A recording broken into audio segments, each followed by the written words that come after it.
How will fantasy managers deal with the loss of Chris Godwin? Another big time wide receiver bites the dust. We're looking at the next man in. We're talking about the fill ins for Chris Godwin, what's going to happen in San Francisco with Brandon Aiyuk, and the fantasy impact of Deandre Hopkins after the trade to the Kansas City Chiefs. This is School of Scott, the show where we want to take a deeper dive into the box scores and identify the information you need to become a better fantasy football player. What? Why are you shaking your head? You're welcome.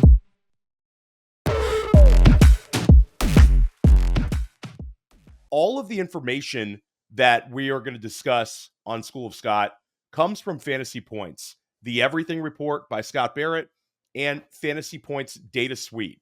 And anyone who wants access to that can get it with the code SCHOOL25. I'm Theo Gremminger, and welcome, Scott Barrett. How we doing today, man? This is it's like we're all ready for today's show, and then we get a big time trade. Just like last week, we're reacting to players on the move, but really the story of the week, got to talk about Chris Godwin, because this seems like every single wide receiver that we get really excited about being the ADP steal, the ADP league winner. I mean, Chris Godwin in last week's Everything Report, we talked about Derrick Henry being the fantasy MVP, and really Chris Godwin was the fantasy MVP of the wide receiver position. So where are we at, Scott? How are we going to do this? How impactful will the next man be in Tampa Bay? Yeah, so this is pretty heartbreaking. I was all in on Chris Godwin in the Cooper Cup role this year. So a lot of my teams are going to suffer for this. He was doing awesome, by the way. Most valuable wide receiver in fantasy, according to wins above replacement. Yeah, but this is, don't jump off a bridge. Don't swear off fantasy. This is what we do. We pick ourselves back up. We dust ourselves off, and we're going to crush the competition anyway. We're going to get that championship ring for Chris Godwin, for Rashee Rice, for Rashid Shaheed. We owe it to them. It's just, it's a rough year. So this is why you read our waiver wire column. This is why you put in the work, you grind the waivers. No one better at the waiver wire than you. And a great place to start, I think, is Jalen McMillan, who has maybe season-saving upside, has a chance to kind of walk right into that Chris Godwin role. I don't know that he'll be as successful with it, but that's a super valuable role. Chris Godwin led all players in fantasy points per game on design targets, 5.7, that 50% more than any other player. Tons of usage in the slot, while Mike Evans draws, tougher coverage. Defense is really keying in on him. And it doesn't really require a lot of separation when you're getting these design targets. They're kind of like layup throws, and you just got to, generate some yak, hopefully pick up the first down. And I like McMillan. I was higher on him than most based on, my prospect model. And the one knock on him that I had, kind of everyone had, which caused him to fall in the draft, was that he was slot only. Over 2/3 of his career routes came from the slot, but that might help him here as he walks into the Chris Godwin role potentially. Team very high on him, a ton of positive coach speak in the offseason. And then the first 2 or 3 games, he had a route share over 80%, only one fewer route than Chris Godwin, actually. And then he had his own injury. And so I'm pretty bullish. The one concern here, I would say, is that our film charters think he's really struggled on tape. He looks a bit lost, sort of like he doesn't know what he's doing on some routes. And so maybe it doesn't work out because he's just hasn't played as well. But I think he gets the best crack at it. And again, I was bullish on this player. Maybe if he has struggled, it's because he's playing out of position and he should be in the slot. But obviously, Mike Evans is going to be out until like week 12 at the earliest. So you could place smaller fab bids on a Sterling Shepard, Trey Palmer. I think there's certainly some great short-term upside, but long-term upside, I feel best about Jalen McMillan. McMillan was my number one target on the waiver wire, and I think it's sort of a philosophical way of playing the game of fantasy football, Scott. Like I've always talked about upside. upside wins championships, and like going in and adding Sterling Shepard is it's not an exciting strategy. You're really asking for like a 10 PPR point type outcome. Whereas Jalen McMillan, this is a player that 2 seasons ago at Washington, he led the Huskies in receptions. He had more receptions than Rome Odunze and like 25 more receptions than Jalen Polk. So he's a very, very interesting player. One question I had for you was, this has been not a good offense. This has been a very, very good offense. Baker Mayfield is the QB2 overall, right behind Lamar Jackson in most scoring settings. Certainly, this will hurt Baker. But my question to you would be, do you see a potential that a Bucky Irving or a Rashad White could be a low key winner, or the running backs really in general, a low key winner from this multiple wide receiver injury situation? Yeah, it's certainly possible. You remove the two wide receivers, you lean more on the ground, and maybe the offense is still as productive as it's been. To your point, second in passing yards, first in passing touchdowns. I might argue the opposite. I think just the offense is a little less effective, fewer sustained drives, fewer red zone drives. But it's certainly possible. Yeah. Yeah, what a turn of events. And I know you bring up sort of like stick with it and don't throw in the towel, but we were 53 seconds away from just getting to the end of that game. Like, it was the timing of the injury that really hurt fantasy managers. It's one thing if it was like Evans and the guy pulls up early on in the game. It's like just the end of the game. It was just so disheartening. And McMillan, for dynasty managers out there, I know I'm working on an article that'll be on Fantasy Points, my dynasty market report, and McMillan's really an interesting one because I think he could stick. You see Chris Godwin might have played his last snap in Tampa Bay. Mike Evans is obviously an older player with not really the same skill sets, but I think if a McMillan comes on this year, he might be a guy that we're excited about heading into next fantasy football season, especially with the way Baker Mayfield has been playing. This was not the only injury that we had to deal with this week. Brandon Aiyuk, who's had a completely mixed bag, negative season in terms of fantasy scoring, done for the year as well. How does San Francisco bounce back? Do you see this as a Jauan Jennings comes back and gives us a number of usable weeks, sort of like he did earlier this season? Or do you see Ricky Pearsall as a player who could really develop over the second half of the season? Or do you think it's somewhat up in the air with these guys? Yeah. So, by the way, the Everything Report is free this week if you want to check it out. Ryan Heath helped me with this article, so we've been getting it up a day early. It comes out Tuesday around 4 p.m. now, and he wrote this blurb, the navigating the Brandon Aiyuk injury fallout. And I tweaked multiple things, but like, I think he crushed it. I think it was like a beautiful blurb. And in there, he said, this could be one of the most impactful things that's happened all fantasy season. And I completely agree with that. I think we should expect San Francisco maybe to take a slight step back, but I mean, like, it's not like Brandon Aiyuk was really he was averaging fewer than 9 fantasy points per game. What does this do to George Kittle? Already, it was either him or Brock Bowers as the overall tight end one, no one else coming close, right? And so without by the way, Debo has pneumonia, so he could be out this week and next. But without Brandon Aiyuk, massive upside. In 7 games since 2021, without Aiyuk or Debo, he averages 23 fantasy points per game. That's like 33% better than the next best tight end season ever. And like, in comparison to like anyone besides Brock Bowers, it's like, I don't know, twice as good, right? So massive power law potential, massive upside. And then Debo Samuel, it's the exact same thing. Looking back to 2021, games Aiyuk missed or was limited, he averages an insane 133 receiving yards per game, 26.4 fantasy points per game. When Aiyuk has been off the field over the last few years, he has like a 40% target share. Absolutely insane. So those guys, more obvious, like if you're in a dynasty league and you're a contender and, maybe I think those are great players to potentially trade for. But the question you asked was Jauan Jennings versus Ricky Pearsall. And so Pearsall obviously was a fantasy points favorite we were really high on him. Brett Whitefield, prior to the Senior Bowl, said he was a top 5 wide receiver in the class. He got so much trash for that. And then what do you see? He goes in round 1. And so we're bullish on the player.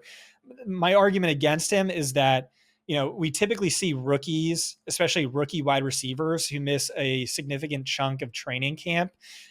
You almost have to fully write off that rookie season, or there's just a steep learning curve. And I think we see that with Pearsall, because he didn't just miss the last 7 weeks from being shot in the chest, but he began the camp with a hamstring injury and then missed even more time with a shoulder injury. So the dude is just barely practiced, which I think holds him back. But I have to say, highly encouraging, 49 days after being shot in the freaking chest, the dude led the team in route share, 81%, tied Kittle for the team lead in targets. And then Jauan Jennings is who I'd be betting. I think, he could just be nothing. He's been in this offense for a really long time, had that one good game, but, never really wowed us too much beyond that. But he's the one I want to be making the argument for. I think massive league winning potential over and above Jalen McMillan, I think. So, by the way, at the time I published this article, he was available in over 50% of ESPN and Yahoo leagues. This podcast goes out from the School of Scott feed on Wednesday morning, Wednesday around noon. So if you're in an FFPC league, it's still actionable. If you're listening to it on Friday, you're on the wrong feed. So make sure you subscribe to School of Scott. But anyway, he's still available in a number of FFPC leagues. Here's my argument for him. He currently ranks 5th best in yards per route run, behind only A.J. Brown, Nico Collins, Rashee Rice, Justin Jefferson. Absolute studs. He ranks 4th best in fantasy points data separation win rate, behind only Brandon Aiyuk, A.J. Brown, Nico Collins.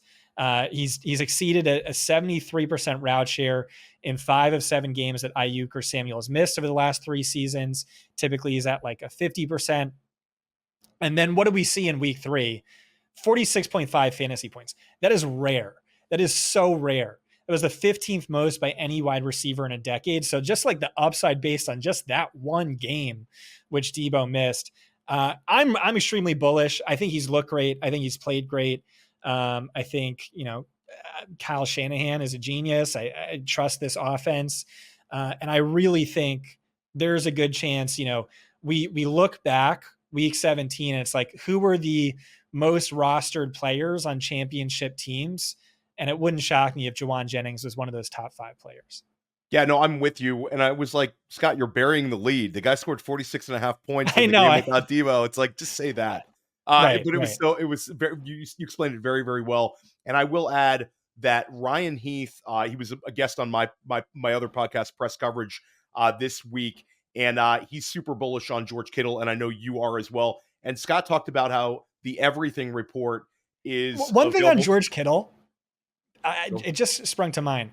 This is the healthiest he's ever been in his career by a landslide, which is crazy because he's been on the injury report 3 or 4 times. But if you look back over his history, the guy leads the position in yards per route run every single season. But he's always he has a freaking broken bone in his foot. He has a torn something. And so, that might be my favorite player in the NFL and one of the most underrated in all of football. So big believer in him, could be a league winner as well. Yeah. And that's a great segue to what we're going to discuss next. 2 of the massive winners in the Devonta Adams and Amari Cooper trades were the tight ends. We're going to talk about the league winning potential of David Njoku and Brock Bowers right after this. So, Scott, in the Everything Report this week, you talked about David Njoku. We talked about this last week, and last week, the focus in on School of Scott was obviously what can Devonta Adams do? What is he going to do to Garrett Wilson? What is he going to do to Breece Hall? And then we also talked about can Amari Cooper thrive in this new role? And we briefly discussed the tight ends, but we saw it this past week. This was about the weirdest week of target leaders across the NFL. There was 4 out of our top 5 target earners were at the tight end position. And right at the top was David Njoku and Brock Bowers. This has been a 2-week sample size really for David Njoku, where the target share is really, really ticking up. Talk about your enthusiasm for Njoku. Now we have a quarterback change with Jameis Winston. This is the cheaper way to get access to potentially a league-winning tight end than maybe going after a guy like George Kittle, is it not? Yeah. So I dropped this article and I got some criticism for overusing the word league winner, the phrase league winner, which I typically do not do. I just think it was this sort of week. Like it was such an impact where I've talked about this in the Everything Report every single week where it's like, we need Jameis Winston. And like the results could be phenomenal. Just give us Jameis Winston, please. And so now we have Jameis Winston. David Njoku, I think, is the biggest beneficiary. We saw Cedric Tillman go off, but I also like Jerry Jeudy. It was really DTR who locked in on Cedric Tillman. I credit that to the backup connection because, they were both backups. So they had a lot of reps together in practice. But when Winston came in, he was targeting Jeudy over Cedric Tillman. But who has all of these quarterbacks been targeting the most? David Njoku. He led all players at all positions in XFP last week, easily led the team in first read target share in back-to-back weeks. And you said it's just a 2-game sample size, but not really. If you only look at the full quarters he's played, he only has 11, but in that he's averaging 9.8 targets, 14 fantasy points per 4 full quarters, with being targeted on nearly a third of his routes, would rank third best among all players at all positions. And like, don't forget, what did this guy do at the tail end of last season? Not only was he the clear tight end 1 over his last 4 or 5 games, but he was putting up mid-range wide receiver 1 production with Joe Flacco, who's like very similar to Jameis Winston in my eyes. And every other highly drafted tight end besides Kittle and Brock Bowers has been like a massive disappointment. And so, yes, David Njoku, I think is a massive, stock riser, and also has league winning potential in part because all these other tight ends besides the ones I just mentioned are really underwhelmed.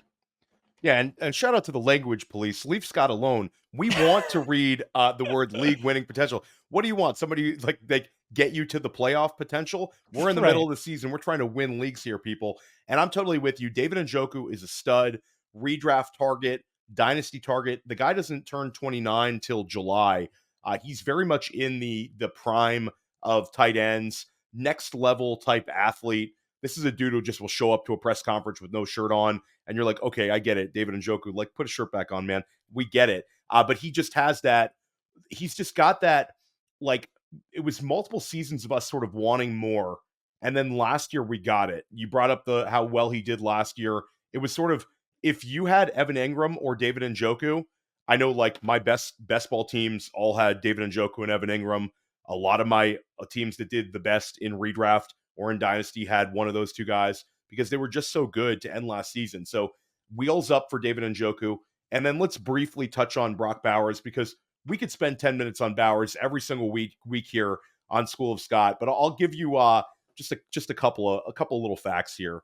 Brock Bowers is 15th all time in receptions at the tight end position as a rookie. The guy is 21 years old. We got a lot of game left. This is a guy who could be breaking like Puka Nakua's reception records. I mean, the sky is the limit, is it not? Like, is Brock Bowers your favorite to finish as the tight end 1 overall rest of the season, Scott? No, I think it's Kittle due to touchdown upside. Just really not as much touchdown upside in this Raiders offense. But yeah, it's just Brock Bowers is generational. He was the greatest tight end prospect ever. Encourage you to read my tight end rookie prospect model article where it just like the dank stats section was just, there were like 50 deep in each one, mind blowing. And then like, that's exactly what he's doing now is, second most receptions through a player's first 7 games ever, et cetera. He's just a freak. I will say, don't sleep on Jacoby Myers because, sure, a lot of this is coming without Michael Mayer and Devonta Adams, who we don't expect anytime soon, but Jacoby Myers could be back this week. Last time we saw him on the field, he was dealing with a really bad ankle injury, and he was shadowed by Patrick Surtain, the best cornerback in football, and on 50% of his routes. And his numbers within that context were great. And then the week before that, he led all players at all positions in target share. So I see some very underrated PPR cheat code upside for Jacoby Myers. I agree with you for Myers, and he's so cheap right now, whether it's redraft, whether it's Dynasty. You could also almost look at him as like a throw-in type guy with the right fantasy manager, might totally underrate the situation that he's in. We got to talk about another trade, though, and it just went down right before we're recording. So this is one that we haven't even really discussed this with one another, but DeAndre Hopkins is now a Kansas City Chief. What is your initial reactions to this? We saw last year D-Hops have, not looking at the exact one, but somewhere over a 25% target share. I believe he was closer to a 30% target share. And this year, it's been just a complete nightmare. Sub 15% target share. Obviously, the worst quarterback situation, one of the worst in the NFL right now in Tennessee, and now goes to play with Patrick Mahomes in a situation where, on paper, it looks like D-Hops could possibly be the top target in the offense. Am I too optimistic about the situation? Do you share the optimism for D-Hops in KC delivering big numbers, Scott? I mean, yeah, you have to be when, it was the tight end too who led the team in receiving yards last week with like 3x any other receiver. And so just the allure of Hopkins in that Rashee Rice role, Rashee Rice is great, but that was also to a very large extent a like manufactured role where it was plenty of screens and shallow crossers, sort of manufactured touches, which I think DeAndre Hopkins can do well, and then give you a little bit extra beyond that. And so just the allure of that is like so enticing. I will just say it's been like about 15 weeks now of just the Chiefs just being so content to just, slow the pace of play, lean run heavy, not really ask Mahomes to do much, win with the defense. I think some people are, overstating the upside. And it's not like the Chiefs gave a lot for DeAndre Hop. This was like, they could have bought Cooper Kupp for a second. And like, that's a totally different story. This was like a half measure. Here's a round 5 pick, and we'll see what this dusty, somewhat dusty wide receiver can do for us. So yeah, again, the upside's there, and you have to be excited if you're a Hopkins owner, but I'd be shocked if he, ended up, crushing leagues and finishing as a high-end wide receiver 2 or better. Not on the show sheet, but here you go. If you could add one player between Jauan Jennings, Jalen McMillan, and DeAndre Hopkins right now, which one would it be? I'll say Hopkins feels like the safest. Like if you're just chasing median projection, it's him. But I'm the upside wins championship guy, and so I'm going Jennings personally. And am I insane for saying McMillan? I think I'm like over the top with McMillan, but like you said, I think the safest way to go about it is D-Hops. He's going to give you something like if you promise me the Chris Godwin role, like if you tell me he has an 80% plus route share with 60+% of his routes from the slot, I would agree with you. But it's just we don't know that. And like I said, our film charters were a little pushing back on me, but we'll see. No, for sure. It's definitely going to be a very interesting one. I think anybody who's played this game for a long time, oftentimes the middle of the season, we're talking about that next man in at the running back position. So this is a very odd thing to be talking about multiple wide receivers in week 8 that fantasy managers are going to add and put right into their lineups. It's a truly bizarre season with all the wide receiver injuries. It's definitely an interesting one. Let's talk about George Pickens, and let's talk about Russell Wilson. Your initial reactions to Russell Wilson. I think this was kind of one where, as fantasy managers, we were, at least I was, pretty upset with Justin Fields being benched because Justin Fields was producing in fantasy. But on the flip side, George Pickens was not. Now we see Russell Wilson step in. Wilson has 3 combined touchdowns, plays outstanding. Pittsburgh in general has now given us 4 out of the last 5 weeks with a QB1 in their lineup, a top 12 score at the quarterback position. They've really moneyballed their way to quarterback productivity this year. Your thoughts on Wilson and his impact on George Pickens moving forward? Yeah, you have to be super bullish. Yeah, Pickens, first wide receiver to hit 100 yards against the Jets this year. Finished the week second in both XFP and fantasy points scored. And I was excited about this connection, last week and heading into the season, where I just think he's like the perfect archetype of a receiver for Russell Wilson, where like he is nowhere near what he was a few years ago.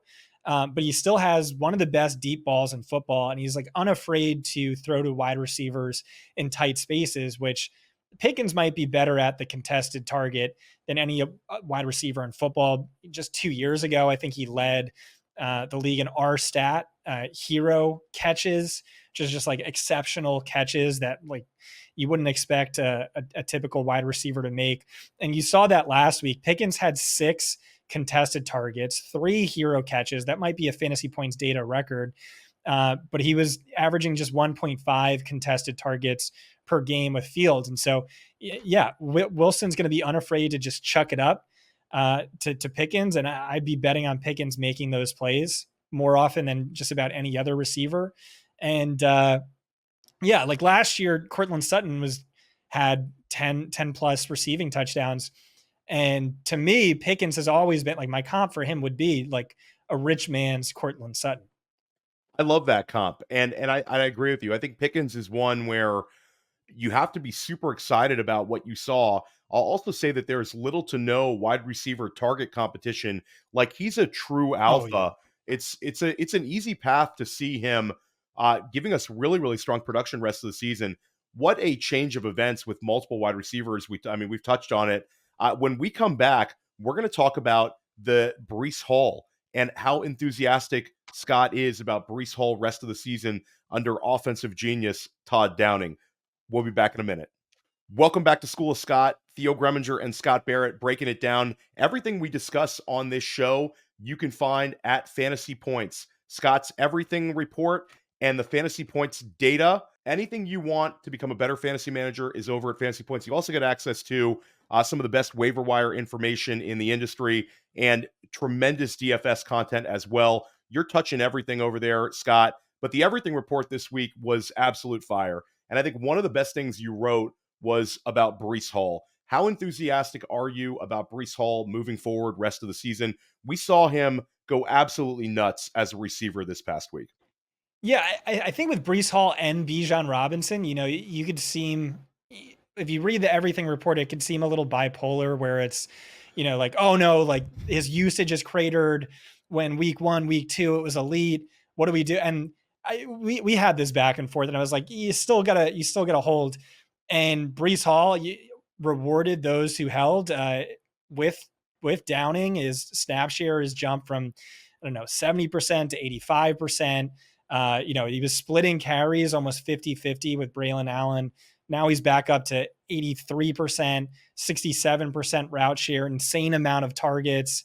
I think he is the every week overall RB1 in our projections. And then Bijan, we talked about this last week where it's like, okay, this looks really bad, but I wonder if, it was just the impact of injuries. He's been pretty banged up.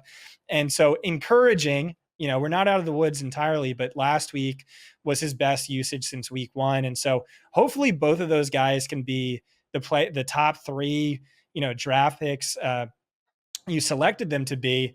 Yeah, no, I'm with you, Scott. Breece Hall just was tremendous. And it's great to see the targets there for multiple weeks in a row when it comes to Todd Downing. Like this was one where we were just so nervous, at least I was, so nervous about the coaching change having a negative effect on Breece Hall, and it actually has had an extremely positive one. 103 receiving yards this week after a 56 receiving yard week in week 6. But what was interesting was Breece Hall, 9 targets, and he tied Garrett Wilson and Devonta Adams. So your initial thoughts on the Devonta Adams, Garrett Wilson split, the usage in week 1, can we take anything away from this? Or is it still a lot of moving parts, a fluid situation because Devonta was really with the team only for a few days? Yeah, I mean, I think it's encouraging. It was only with the team for a few days and, team high targets. I think he's going to be that alpha. And like I was saying last week, is I think Garrett Wilson can still be an easy, top 15 wide receiver in fantasy. You'd like to see this offensive line play a little bit better.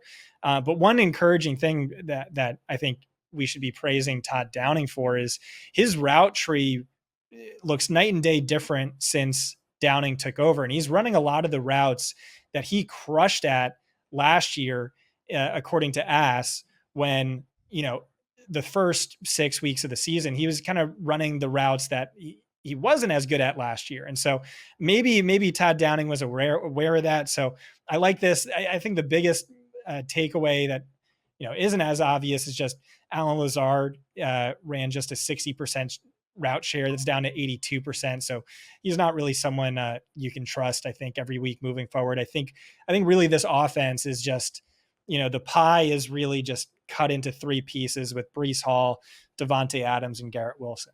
Yeah, and we love consolidation. It makes our lives a lot easier to not have to guess on stuff. So shout out to Todd Downing. Keep doing it. I'm sorry I talked trash about you when you took over as play caller. We'll forget everything that happened in Tennessee if you keep feeding Breece Hall and helping us win leagues with him. Speaking of league winners, this is certainly the year of the free agent running back, the year of the veteran running back. Any way you want to talk about it, there's a lot of older running backs, most of them on brand new teams, that are absolutely crushing. And one of them is Aaron Jones. This is a player who you've been very bullish on since really the summer.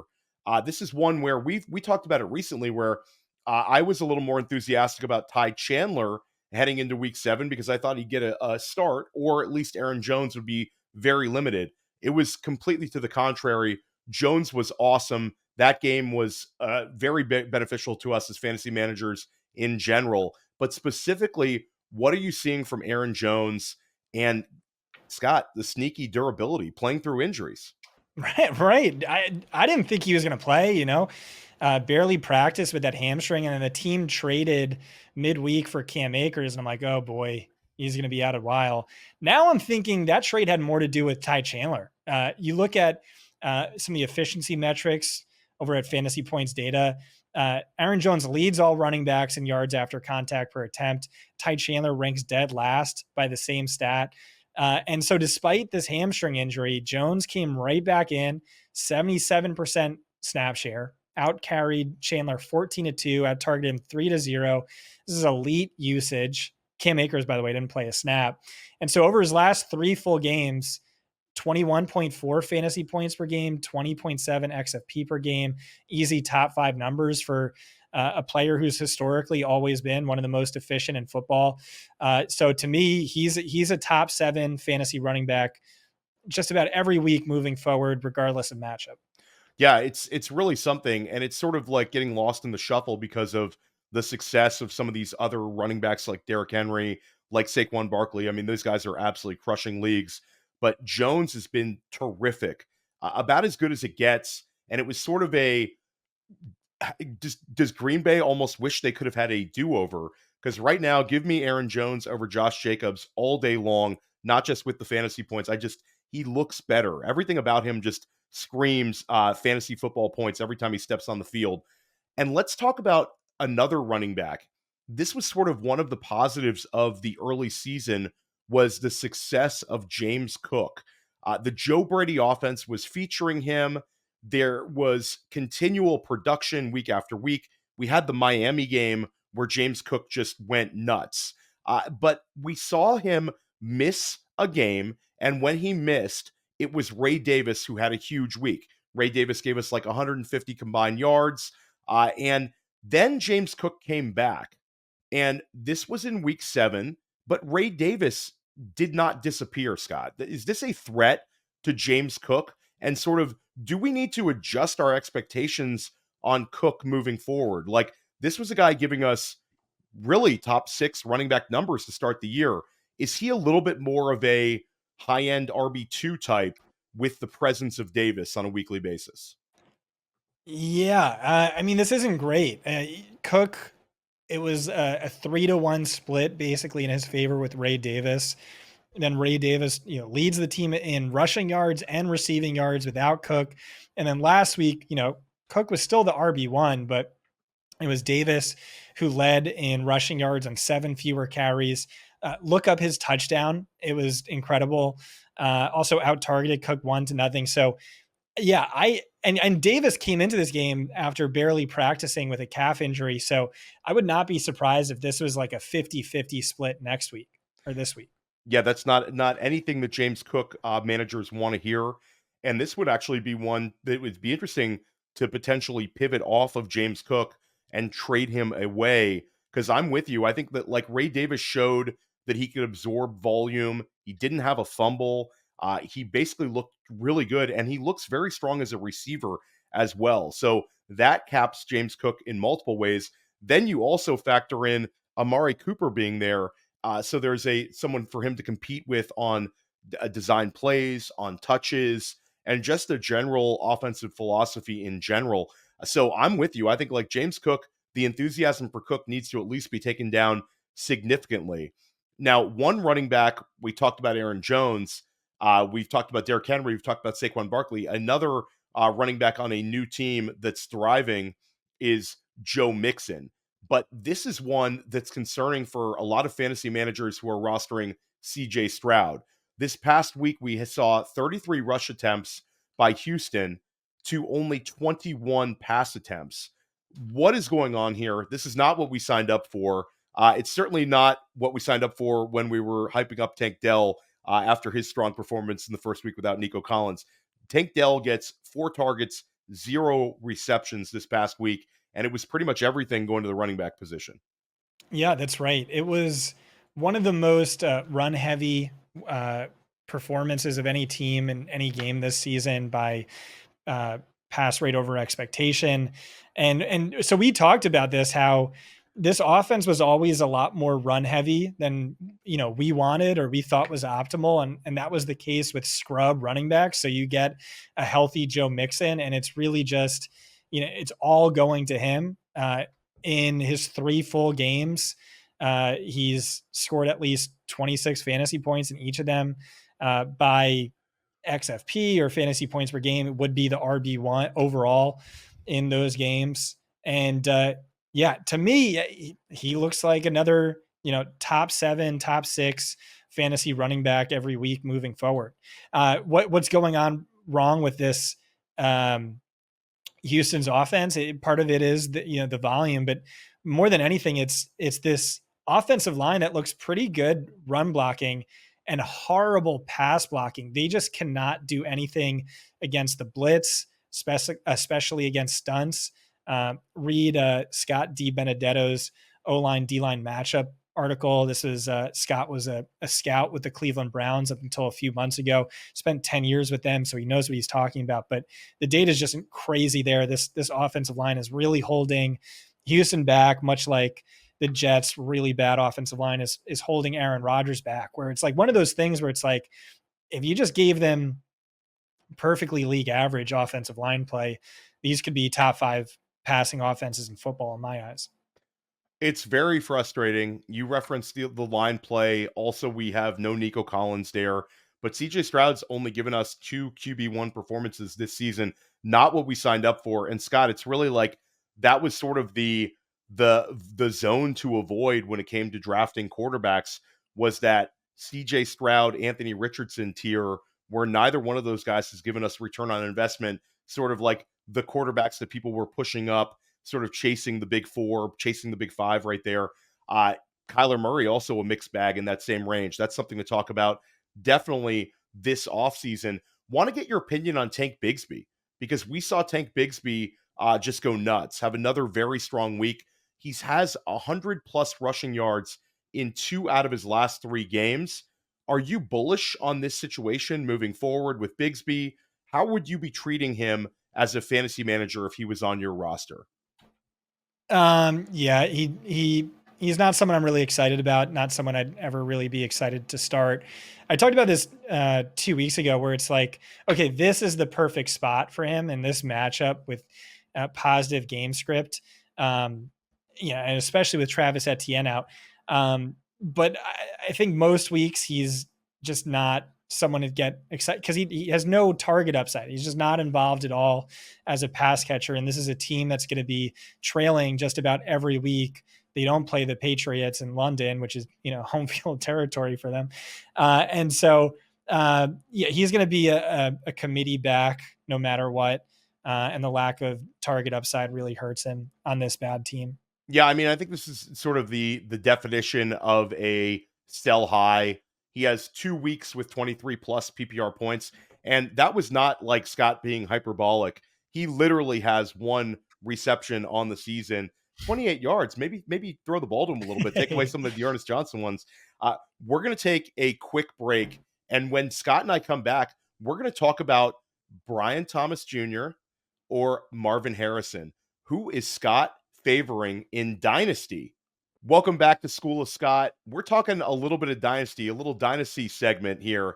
BTJ has been exceptional. Brian Thomas is absolutely just cooking. And on the flip side, Marvin Harrison Jr. is really arguably the worst draft pick you could have made besides like Christian McCaffrey and Tyreek Hill. MHJ, like this was a player that we were drafting at the 1-2 turn, Scott. In some of the highest stakes drafts, you were saying Marvin Harrison Jr. being drafted like 11th overall, 12th overall, occasionally falls into the mid second, but that was sort of his cutoff point. You never ever saw third round Marvin Harrison Jr. exposure. It was always second round. He was the highest drafted rookie wide receiver of all time. On the flip side, Brian Thomas was a guy you were getting at an exceptional value in redraft. And in Dynasty, it was even more amplified.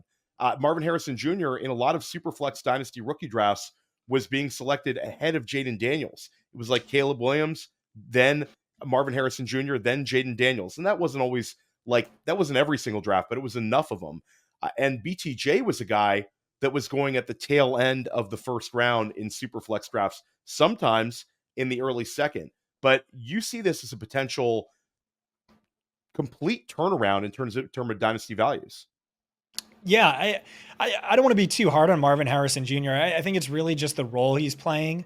Matt Harmon calls it the sacrificial X, where, yeah, he's just running. He has the highest average depth of route, the highest ADOT. He's really just a deep threat, but he could do so much more than that. Like, we know that based on college. And so why BTJ over him? It's just, this is one of the best rookie seasons ever. Right now, he ranks top 5 among all wide receivers in receiving yards, yards per route run. I think it's the best yards per route run by any rookie wide receiver in fantasy points data history. Only 7 rookie wide receivers have averaged more fantasy points than BTJ's 15.5, and they're all like studs. OBJ, Jamar Chase, Puka, Jefferson, Michael Thomas, Mike Evans. And remember what I said about this player coming out. It was, there's a lot of volatility to his profile. I think he's going to struggle in year 1. He's really raw as a prospect, but he has a ton of upside. And he's doing all this, and I think he still has room to grow, which is insane. And so, freak athlete, really believe, Trevor Lawrence isn't really playing all that well. So yeah, big believer in him. I'd take him over MHJ in Dynasty right now. I'd also take Neighbors over MHJ. But like, MHJ isn't a sell. Like, this is still a player you want to own. Yeah, and I think you really nailed it at the end there, was that Marvin Harrison Jr. is not this is not necessarily like a complete indictment on Marvin Harrison Jr. It's really a positives galore for Brian Thomas. Everything he's doing is just flashing, flying off the screen every time you watch him, and his age and production. The guy looks like kind of peak Josh Gordon out there. Sky's the limit, and I think he's going to continue to ascend over the second half of the season. And he's a guy I think that we're going to be very, very excited to draft and redraft next year. I think there's a chance he's a first-round pick in redraft leagues next year, sort of like we saw this year with guys like Harrison Jr., guys like Drake London, Garrett Wilson, sort of pushing up into the tail end of the first round. I think that could be Brian Thomas. Really, really exciting stuff there. Let's talk about a wide receiver, certainly an older one, but one who's playing very, very well. Jaden Daniels dealing with a rib injury. Marcus Mariota comes in, plays extremely well. But let's talk about the number 1 target in the Washington Commanders passing game, and that's Terry McLaurin. Just how high is his rest of season ceiling, Scott? I think it's pretty high. I don't know. I kind of struggle with him. If we gave him just 2 additional receiving yards last week, he'd be averaging 20.2 DraftKings fantasy points per game, where you get a bonus for 100 yards. It's like wide receiver 7 numbers, low of just 17.4 over that span. So like really dependable. It also feels a little unsustainable. He just ranks 21st in first read target share, 21st in XFP per game.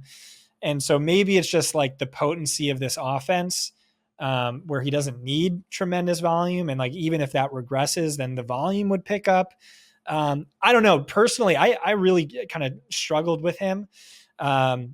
I guess high-end wide receiver too. What do you think though, Theo? Yeah, I think it's a high-end wide receiver too, which is really solid for McLaurin. I'm with you. We would like to see a little bit more targets.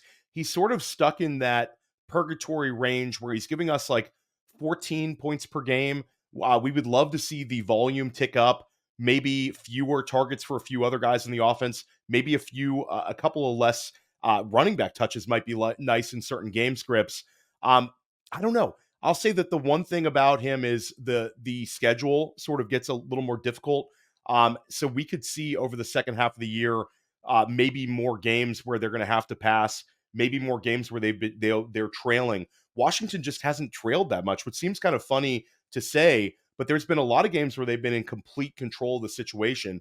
But I love what I'm seeing. It's certainly like what we were promised this offseason, where his play was going to get elevated by the quarterback, but it's not quite the level we want to see. But I still would be more willing to buy McLaurin than to sell him for sure.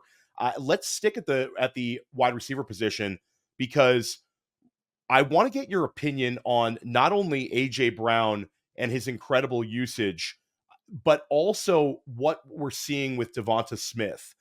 Am I like too nervous to be a little bit worried about Devonta Smith? I mean, we've seen very minimal usage now in a 2-game sample size post bye week. And on the flip side, AJ Brown is just completely dominant in every way. Where are we at in this split? I know Devonta Smith was a player you were very bullish on, and I shared your enthusiasm this past offseason. Is it just the passing volume in general? Like, where are you at on Devonta Smith right now, and also AJ Brown? Yeah, so it was a lot of the narratives this offseason where, oh, we're going to get Devonta Smith in the slot more, where he's been excellent, and you did see that earlier in the season.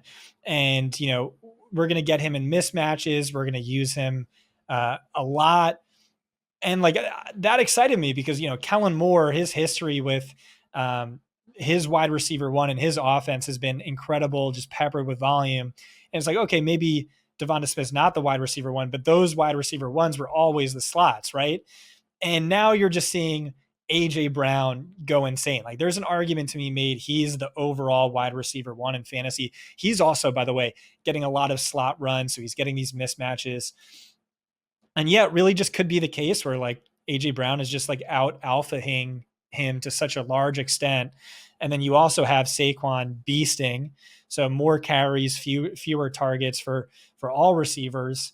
I don't have a great read on this. I could see this, turning around, next week or the week after. But yeah, right now it's looking like AJ Brown might be the overall wide receiver one in fantasy. And we were all a little too bullish on Devonta Smith's prospects. Yeah, I think you could sort of nailed it. And for me, it's also a little bit more concerning.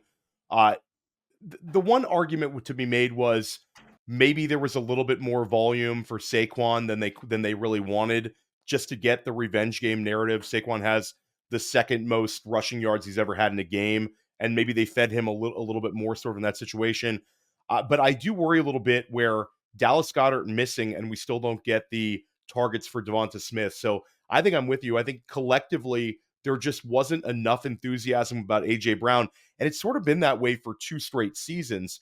We saw his first season in Philly where he was falling to like the 2-3 turn at times, a second round pick where people really underrated him. And then last season, it was AJ Brown is sort of being drafted towards the peak of his potential fantasy points. Like, this is not a guy we're comfortable taking at the end of the first round, and he again delivered. This year, it's even more amplified, where his usage is trending up now for the 3rd straight season. He obviously has this great connection for Jalen Hurts, and Jalen Hurts treats him like a proper alpha if there ever was one. Even in games with a low passing volume, Brown is still able to overcome it with like a 35% target share. So I'm totally with you. And Scott, maybe that'll be the storyline for the second half of the season.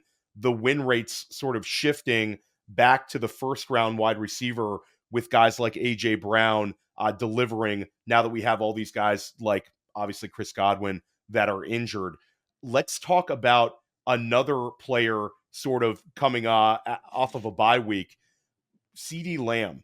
And before we talk about anybody else you want to focus on that was on a bye this past week, specifically, what are you looking for with CD Lamb this week coming out of a bye? He had his massive breakout last year post bye week. Do you think that this Dallas Cowboys team is in a similar boat where we're going to see a post bye week bump for CD Lamb, or are you a little bit apprehensive after that complete beatdown against Detroit? Yeah, that was rough because that was the perfect matchup for Lamb to go crazy. It was a home game. It was a best possible schematic matchup. Lions giving up the most fantasy points per game to wide receiver ones and to slot wide receivers. And he just had 7 catches for 89 scoreless yards. Dak Prescott's not playing well. Tons of off target throws, second worst turnover worthy throw rate. Only Will Levis has been worse. So yeah, I would like to see, heavy target volume, really good efficiency in production, Dak Prescott to take a step forward. But it's not the same thing like it was last year. It was just like CeeDee Lamb needed more volume. Dallas needed to be more pass heavy. And you saw that in spades. Now it's, quite a few factors. So I don't know. Hopefully it's just the bye week curing all ills like it did last year, but can't say I'm too optimistic. Definitely a tilting game coming up between Dallas and San Francisco. Rapid fire, Scott. Any player from Chicago that you're looking for post bye week? Yeah, DeAndre Swift just seeing insane usage, really good production over his last 3 games. Those were some soft matchups there, but he's got about 3 more near perfect matchups these next few weeks. So yeah, excited to see what he does this week. Sam Laporta, does he rebound and start seeing more target volume with no Jamison Williams? Maybe a few more end zone looks. Make a positive statement about Sam Laporta for everybody, Scott. No, I'm not going to do that. For 2 weeks, yeah, volume and usage would be better than it's been, but it's been like low end tight end 2 with Jamison there. So yeah, maybe it'll create like a nice quick little sell, not high, sell mediums, sell low window. But yeah, it's just been so bad that I don't know that I'd have him in my like top 10 rest of season rankings. I will these 2 weeks without JMO, but beyond that, I don't know. It's not too pretty to me. Absolutely rough and crazy stuff for Sam Laporta managers in both Dynasty and in redraft. Let's end it with this, Scott. When the average separation score came out over at Fantasy Points Data, Rashad Bateman was a player you were continually talking about. Now you're starting to see the Ass King, Rashad Bateman, starting to produce in a big, big way. We had 2 straight weeks where it was like positives, 70 plus receptions, playing well, 4 catches, snaps equaling Zay Flowers. And then we get the big game on Monday Night Football against Tampa Bay. How bullish should fantasy managers be with Rashad Bateman rest of season? Yeah, you see us tweeting about Rashad Bateman's ass and like, all the fantasy analysts geeking out over it. It's really us just saying this guy is good. Like he's so much more good than he gets credit for. But that's a different conversation than like how valuable he is for fantasy. He, like MHJ right now, is playing the field stretcher role.